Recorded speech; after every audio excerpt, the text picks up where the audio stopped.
So hi guys, welcome back to my to videos. तो इस video में दोस्तों डिस्कस करने वाले हैं यहाँ पर कुछ इंपॉर्टेंट कंपनीज को और उनसे रिलेटेड कुछ इंपॉर्टेंट अपडेट्स हैं जिसकी बात करेंगे इस वीडियो में। तो चलिए दोस्तों वीडियो की शुरुआत करते हैं। सबसे पहली कंपनी की बात करते हैं। पहली कंपनी का नाम है टाटा एलेक्सी लिमिटेड। बट इसको डिस्कस करने से पहले दोस्तों, अगर आपने अभी तक चैनल को सब्सक्राइब नहीं किया है तो चैनल को सब्सक्राइब करके बेल आइकन को प्रेस कर लो और टेलीग्राम चैनल को भी ज्वाइन कर लो, जिसका लिंक आपको डिस्क्रिप्शन में देखने को मिल जाएगा। और एक डिस्क्लेमर भी है, जो भी कंपनी से रिलेटेड न्यूज़ एंड अपडेट्स हम लोग कवर करेंगे वो सारी न्यूज़ एंड अपडेट्स सिर्फ और सिर्फ एजुकेशन पर्पस के लिए, सीखने के लिए। तो इसको किसी भी तरह का इन्वेस्टमेंट एडवाइस मत समझना, आप खुद से रिसर्च और एनालिसिस भी कर सकते हैं।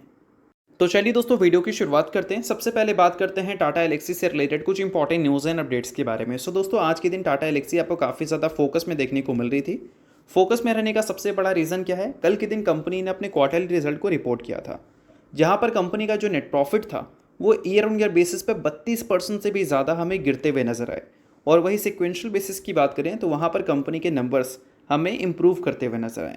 बट इसको देखते हुए भी मार्केट को कुछ खास कंपनी के अर्निंग्स लगा नहीं, और इसी वजह से आज के दिन टाटा एलेक्सी में आपको 3% तक की गिरावट भी विटनेस करने को मिली थी।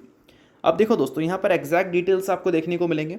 कंपनी के नेट प्रॉफिट 32.5% से ईयर ऑन ईयर बेसिस पे गिरते हुए नजर आए। Q1Q बेसिस पे 7.2% की ग्रोथ हमें विटनेस करने को मिली।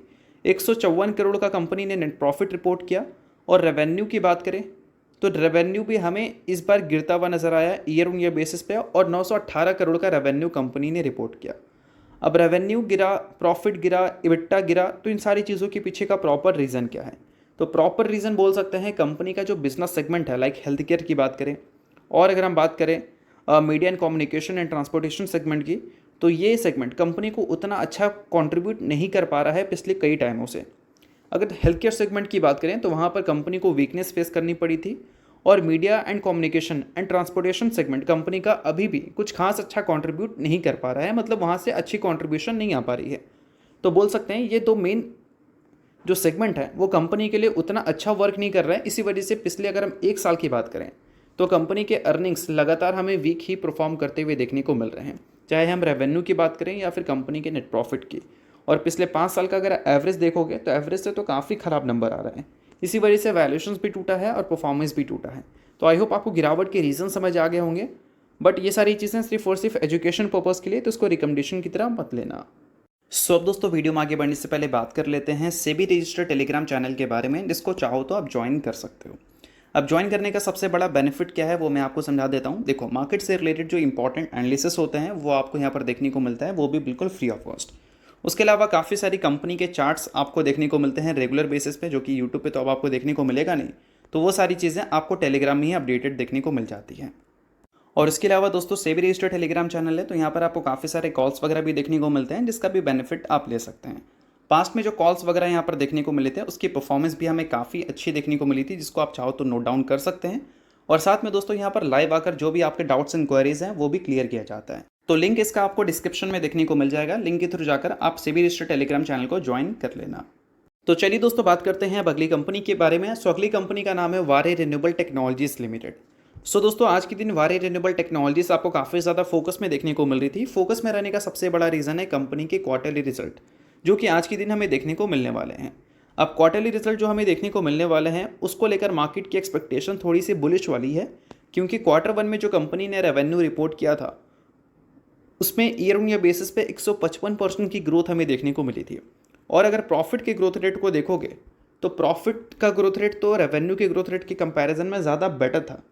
तो इस वजह से मार्केट उम्मीद कर रही है कि Q2 में भी वैसे ही नंबर हमें देखने को मिलेंगे, और अर्निंग्स आने से पहले परफॉर्मेंस हमें अच्छी देखने को मिल रही थी। सो देखो दोस्तों, जब तक ये वीडियो रिकॉर्ड हो रहा है तब तक तो कंपनी की अर्निंग्स आई नहीं है। जैसे ही अर्निंग्स आएगी तो उसका वीडियो आपको मिल जाएगा सिर्फ 5 मिनट में। तो आपको कुछ नहीं करना है, चैनल को सब्सक्राइब कर लेना है और बेल आइकन को प्रेस कर देना है, और साथ में ऑल पे ज़रूर क्लिक कर देना है, ताकि अर्निंग्स का नोटिफिकेशन आपको टाइमली मिल पाए। अब देखो दोस्तों, इन सारी चीज़ों के बाद ये बात कर लेते हैं कि कंपनी की अर्निंग्स हमें कैसे देखने को मिल सकती हैं। तो देखो, अर्निंग्स कंपनी का चाहे हमें कैसे भी देखने को मिले, अगर कंपनी को अपने गाइडेंस को मीट करना है तो कंपनी को क्या नंबर रिपोर्ट करना पड़ेगा उसको लेकर कंप्लीट डिटेल्स मैंने कल के वीडियो में आपको बता दिया था। अब देखो, कंपनी ने बता रखा था कि 3500 करोड़ से भी ज़्यादा का वो रेवेन्यू टारगेट कर रही है 2026 के फाइनेंशियल ईयर में अपने ऑर्डर बुक के बेसिस पे। अगर ये नंबर को अचीव करना है तो एवरी सिंगल क्वार्टर कंपनी को रेवेन्यू रिपोर्ट करना पड़ेगा 965 करोड़। यहाँ से यानी कि क्वार्टर 1 का नंबर कंपनी ने रिपोर्ट तो कर दिया 2, 3, 4। अगर 3 क्वार्टर में कंपनी हर क्वार्टर में 965 करोड़ का रेवेन्यू रिपोर्ट कर दे तो 3500 करोड़ का जो गाइडेंस है वो कंपनी का अचीव हो जाएगा। और अगर हम बात करें 4 क्वार्टर के एवरेज के बारे में तो वहाँ पर एवरेज बन रहा था 875 करोड़। तो पहले क्वार्टर में तो सिर्फ 603 करोड़ कंपनी ने रेवेन्यू रिपोर्ट किया, 875 करोड़ से वो काफ़ी कम है। तो इस वजह से कंपनी का जो एवरेज है एक क्वार्टर में रेवेन्यू रिपोर्ट करने का गाइडेंस को मीट करने के लिए वो बढ़ चुका है और अभी एवरेज बन रहा है 965 करोड़। अगर इतना कंपनी रिपोर्ट कर दे या फिर इससे ज़्यादा रिपोर्ट कर दे तो बोल सकते हैं कि वो नंबर्स बहुत अच्छा माना जाएगा अगर कंपनी के गाइडेंस के हिसाब से हम देखें तो। बट दोस्तों कंपनी ने बोला था कि 3500 करोड़ का रेवेन्यू उनका मिनिमम है, 3500 करोड़ से ज़्यादा का वो रेवेन्यू रिपोर्ट करेंगे। मैक्सिमम वो टारगेट कर रहे थे 4000 करोड़। और अभी के टाइम पे 1 मेगावाट के एग्जीक्यूशन पे 85-87 लाख के आसपास का रेवेन्यू कंपनी को मिलता है।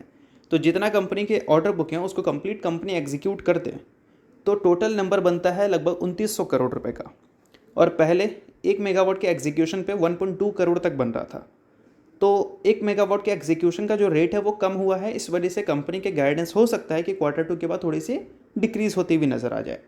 और गाइडेंस अगर डिक्रीज़ होती है तो भी कंपनी को लगभग 824 करोड़ का रेवेन्यू हर क्वार्टर में रिपोर्ट करना ही है। तो इस वजह से 824 करोड़ तो मिनिमम कंपनी के नंबर होने चाहिए। और अगर 3500 करोड़ का गाइडेंस अचीव करना है तो 965 करोड़ का रेवेन्यू। तो आई होप आपको ये सारी चीज़ें समझ आ गई होंगी। बाकी इसके अलावा अगर हम बात करें अगली कंपनी के बारे में सो दोस्तों उसका नाम है कैम्स। अभी रिसेंटली कंपनी ने अनाउंस किया कि क्वार्टर 2 के अर्निंग्स कंपनी रिपोर्ट करेगी 28 अक्टूबर को, जिस दिन कंपनी डिविडेंड भी आपको देती हुई नजर आएगी। बट साथ में दोस्तों अर्निंग्स आने से पहले कंपनी आज के दिन बोर्ड मीटिंग कंडक्ट कर रही है जिसमें कंपनी स्प्लिट का प्रपोजल रखेगी। और स्प्लिट का प्रपोजल अगर अप्रूव हो जाता है तो कंपनी के अर्निंग्स आने से पहले स्प्लिट मिल जाएगा और अर्निंग्स के दिन आपको डिविडेंड और अर्निंग्स दोनों हमें देखने को मिलेगी। सो अगर आप कैम्स के शेयर होल्डर हैं तो इस चीज़ को आप नोट कर सकते हैं। बाकी शेयर होल्डर अगर आप नहीं हैं तो आप इग्नोर भी कर सकते हैं। तो चलिए इन सारी चीज़ों के बाद बात करते हैं अगली कंपनी के बारे में, तो जिसका नाम है दोस्तों पीजी इलेक्ट्रोप्लास्ट लिमिटेड। बट इसको डिस्कस करने से पहले दोस्तों अगर आपने अभी तक सेबी रजिस्टर्ड टेलीग्राम चैनल को ज्वाइन नहीं किया है तो उसको जाकर आप ज्वाइन कर लो। इसका लिंक आपको डिस्क्रिप्शन में देखने को मिल जाएगा। अब सेबी रजिस्टर्ड टेलीग्राम चैनल है तो यहाँ पर बहुत कुछ आपको मिलती है, लाइक मार्केट से रिलेटेड न्यूज़ की बात करें, अपडेट्स की बात करें, इंडस्ट्री से रिलेटेड या स्टॉक से रिलेटेड, तो वो सारी चीज़ें दिखती है। सेबी रजिस्टर्ड टेलीग्राम चैनल तो इनके कॉल्स वगैरह भी दिखते हैं, जिसको भी आप चाहो तो चेकआउट कर सकते हैं। तो लिंक आपको डिस्क्रिप्शन में दिख जाएगा, लिंक के थ्रू जाकर बिल्कुल फ्री ऑफ कॉस्ट इस चैनल को आप ज्वाइन कर सकते हो। अब दोस्तों बात करते हैं पीजी इलेक्ट्रोप्लास्ट के बारे में, जो कि आज के दिन आपको काफ़ी ज़्यादा फोकस में रहती हुई देखने को मिली थी अपनी परफॉर्मेंस की वजह से। तो फिलहाल इस चीज़ को लेकर एक रिपोर्ट हमें देखने को मिल रही है। ये आज के दिन कुछ ट्रेडिंग एक्टिविटी हमें देखने को मिला था और इस वजह से कंपनी का जो टोटल वॉल्यूम है वो 6.5 मिलियन शेयर्स का हमें देखने को मिला था 10 अक्टूबर यानी कि आज के दिन। अब इसमें दोस्तों बात है यहाँ पर ये चल रही है कि 370 करोड़ से भी ऊपर का हमें वॉल्यूम्स क्रॉस होता हुआ दिखा है, यानी कि बोल सकते हैं कि कुछ डील्स हो सकती है कि आज के दिन हमें एग्जीक्यूट होती हुई दिखी होगी पीजी इलेक्ट्रोप्लास्ट में, और इसी वजह से कंपनी की परफॉर्मेंस आज के दिन हमें अच्छी विटनेस करने को मिली थी। अब दोस्तों पीजी इलेक्ट्रोप्लास्ट का परफॉर्मेंस पिछले कुछ टाइम का देखोगे तो कुछ खास अच्छी दिखेगी नहीं, 52 वीक हाई से काफ़ी ज़्यादा ये नीचे देखने को मिल रही है। अब क्यों नीचे देखने को मिल रही है? क्योंकि रिसेंट टाइम में कंपनी ने अपने गाइडेंस को कट किया था। 140 के पी पे कंपनी आपको देखने को मिलती थी, गाइडेंस को कट करने की वजह से पी जो है 140 से टूटकर 60 पे आ चुका है। क्यों? क्योंकि मार्केट एज्यूम कर चुकी है कंपनी ने गाइडेंस कट किया है तो कंपनी के आगे चलकर जो अर्निंग्स हैं वो हमें वीक परफॉर्म करते हुए देखने को मिलेंगे। और क्वार्टर 1 में जो कंपनी ने अर्निंग्स रिपोर्ट किया था वो अपनी हिस्ट्री के हिसाब से देखोगे तो कुछ खास अच्छा था नहीं। अगर हम 4 क्वार्टर के फर्स्ट 3 क्वार्टर्स के देखें तो वहाँ पर नंबर्स काफ़ी इंप्रेसिव दिखेंगे ईयर ऑन ईयर बेसिस पर अगर ग्रोथ की बात करें तो। और वही क्वार्टर 1 की बात करें तो वहाँ पर 14% की ग्रोथ देखने को मिली थी, जो कि हिस्ट्री के हिसाब से अगर हम देखें तो काफ़ी कम था। और साथ में ऐसे नंबर के बाद कंपनी ने गाइडेंस भी कट किया, तो इस वजह से इन्वेस्टर्स और भी ज़्यादा कॉशियस नजर आए और 140 का पी जो कंपनी मेंटेन करती थी वो टूटकर अभी के टाइम पे 60 की पी पे आ चुकी है।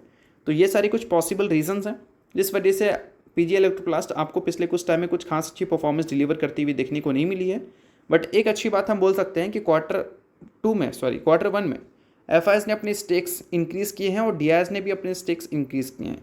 इसका भी एक रीज़न हो सकता है कि प्रोमोटर ने अपने स्टेक्स डाइल्यूट किए हैं, तो वहाँ पर एफआईएस और डीआईएस और पब्लिक तीनों के स्टेक हमें बढ़ते हुए दिखे हैं, क्योंकि प्रोमोटर के स्टेक हमें मार्केट में एक्स्ट्रा आता हुआ दिखा है इस वजह से। बाकी ये सारी चीज़ों को सिर्फ आप एजुकेशन पर्पस की तरह ले सकते हैं, किसी भी तरह का रिकमेंडेशन नहीं है। होप करता हूँ वीडियो आपको अच्छा लगा होगा। लाइक कीजिए, पहली बार सब्सक्राइब कीजिए। वीडियो के लिए बहुत बहुत शुक्रिया।